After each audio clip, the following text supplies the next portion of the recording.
Hey, fellow Schneider drivers, Friendly Bill coming at you. This is going to be a quick video. I'm not a coach, I'm not a recruiter, I'm just a Schneider driver just like you. I've been driving for 4 years. I got into the industry 4 years ago, brand new to trucking. Never driven a truck, never worked in the trucking industry. I was sitting at a computer, beep, beep, beep, creating graphics as a graphic designer. And some of you may say, oh man, graphic design, that's an awesome job, why'd you quit? Well, here's the thing. I've been doing it for 20 years. I got up to marketing director status, and I just got burnout. You do anything for 20 years, there's a chance you're going to get burnout. And frankly, I got tired of sitting in a computer, and it's just I just wanted to get out. I wanted to get out into the world.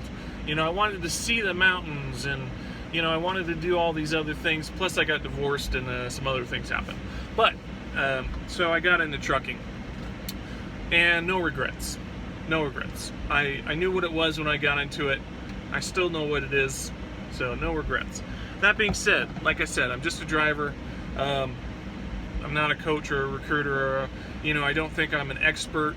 In fact, I learned something new every day, and some of y'all have commented and left some great comments, and it opened my mind, and I learned stuff from the comments. And I hope other drivers learn things from the comments, because like I said, I'm not an expert, I'm just a driver, and I just wanted to create a channel that helped other drivers, because when I started, there were a lot of trucking channels, but they weren't specific to Schneider. They weren't specific. It was all sort of vague things, and then there were political rants and a lot of drama going on, and I was like, yeah, this is kind of entertaining, but it's not really helpful. So I was hoping to make a channel that's helpful for Schneider drivers. That being said, first and foremost, I want to salute our mechanics at Schneider. The mechanics shop that I've experienced has always been a great experience. They don't always have good news, but they're honest about it. You go in, they come and talk to you, they listen to you, they do their jobs. The mechanics for Schneider, in my opinion, are excellent. I've never had a bad experience with the shop working for Schneider. So first and foremost, I tip my hat to the shop guys. You guys are awesome. Okay, this video is about something that's just happened to me, and I thought maybe I should make a video about this. Okay, so Schneider uses a piece of software that assigns loads. I'm not exactly sure how it assigns the loads, but I know for a fact that when I call into my DBL, they often say the computer assigned this load. So they've got some kind of software running that assigns loads, and it does cause problems sometimes, and this is a case in point. So I'm in Reno, Nevada, and I have about 9 hours on my 70, a little over 9 on my 11, a little over 9 on my 14.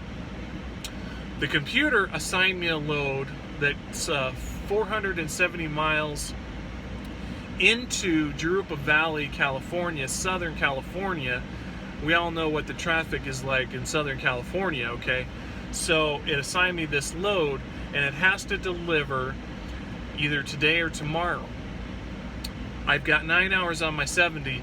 I don't get hours back tomorrow. I don't get hours back until the 16th. So what the computer has done is saw 9 hours and said, oh my gosh, if everything works perfectly and you don't stop, have to go to the bathroom, don't have to eat any food, don't have to do any of these things, if you leave flat out, you can make it there, and bang, you made it. Okay? It doesn't take into account that once I deliver my load, I have to go somewhere. I have to find parking. That takes time, that takes miles. Okay, it doesn't take into account what happens after the load is delivered. It also doesn't take into account that it's Southern California, the traffic is horrendous. It doesn't take into account that there may be roads closed because of the fires. It doesn't take any of that into account. It's just the way it is. It's just the way it is. So when that happens, what I do is I call my DBL immediately. Okay, bang, I got this load. I was like, I called my DBL immediately. Hey, this is my situation with my hours. I don't think I'm going to be able to make it. And if I do make it, I won't have any hours to go anywhere. I'll have a clock violation. State your case in a controlled and point-by-point manner. Make your point. There's no reason to get angry. It's just a fact. This is happening. Okay, state your case. And I was told that customer service has been notified. Just try to make it. Okay, try to make it. So what that means is, to me, I'm the captain of the ship. Do what's safe. Don't get a log violation, because if I just jet down there and deliver the load and I'm out of hours and have to find parking, I'll have a log violation. And then the response will be, well, why do you have a log violation? Why didn't you, first of all, they say, why didn't you call? Of course I called. You can't just deliver loads and get clock violations. I mean, you have to make smart decisions. So what I'm going to do is I'm getting loaded right now. I'm going to head down there. I'm going to watch my clock. If I don't have at least 30 to 45 minutes after the load is delivered to find parking, I'm not going to go in there. I can't do it. Because Los Angeles, I mean, you could be sitting for 30, 45 minutes and go 1 mile at rush hour. And that's what I'm looking at with my clock. It's going to be rush hour. So, got to make smart decisions. I did call my DBL, so I made contact. I'm doing everything that I need to do. But how can we as drivers deal with this situation with this computer assigning the loads? One thing that you can do is you can, when you set your NATs, you can short it an hour. And sometimes, I know I don't like doing that because I like getting as much drive time as I can possibly get every day. But when I'm down here in the Southwest, I should probably start shorting it. So instead of having 9 hours, I should have put my NAT as having 7.5 hours. I should have shorted it. That's one thing I could do. The other thing you can do is if you do get an assignment where it's got you going and there's no time to do anything, you're gonna have to call. Just call and let them know what's going on, and that's the other thing you can do. Beyond that,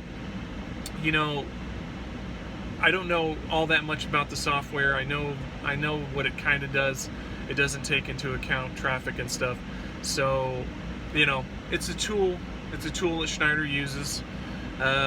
It's up to us as drivers to say, hey, hold on a second, that's not possible. Or, hey, hold on a second, we got an issue here. I know it could be a point of frustration for drivers. I know when I was first starting, it was extremely frustrated. I was extremely frustrated, and I didn't understand why this kept happening. I kind of understand it now. It is frustrating, but it's the way it is. You can look at it as becoming angry and frustrated and lashing out, or you can take it as the system isn't 100% great. What can I do to tighten up the seams, tighten up the screws on this, and get it to work a little better? So that's what's going on. Once again, I'm just a driver, driving a truck. If you have comments, I love comments, constructive comments, things that'll help other Schneider drivers or other drivers in general. Please submit them. I'm learning. I hope this channel is beneficial to other drivers. Your comments are beneficial. And the last thing I want to touch on is if a couple of comments have kind of start edging towards political stuff. I don't get political because I don't want that to be what this channel is about. I want this channel to be strictly about trucking. You know, I did read a message by the CEO in one of my videos, but the reason I read that was because that is our CEO making a statement. I didn't just read some random person's statement. I read our CEO statement. So I don't get political. I want this channel to be accepting of all political views. I respect other political views. You can have a totally different political view than myself. I respect that. I don't think you're stupid or ignorant for having that opinion. It's just different than my opinion. So I respect other political opinions, but this is not the arena to get political. I kind of shy away from that. That being said, just a driver. I hope this channel is helpful to somebody. It's helpful to me. So, Friendly Bill, catch you on the flip-flop.